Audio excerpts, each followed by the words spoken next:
પ્રમુખ ભરતસિંહ સોલંકીએ પાટીદારોને અનામત આપવાની જાહેરાતને લઈને મુખ્યમંત્રી વિજય રૂપાણીએ ઝાટકણી કાઢી છે। મુખ્યમંત્રી વિજય રૂપાણીએ ભરત સોલંકીની જાહેરાતને પાયાવિહોણી ગણાવી છે અને લોલીપોપ ગણાવી હતી।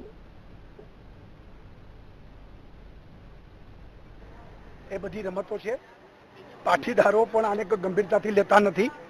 એમને એમ કીધું છે કે 10% અમે લોકોએ ઈબીસી જાહેર કરી, એ જૂની વાત છે, અને ત્યારે 20% હોવી જોઈએ શંકરસિંહના સ્ટેટમેન્ટ ઓન રેકર્ડ છે।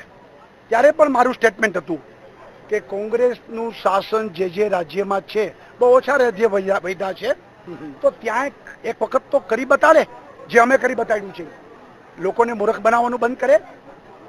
અને આ વાત 19ની ચૂંટણીની વાતનો અધિકાર ભરતસિંહને કોઈ નથી।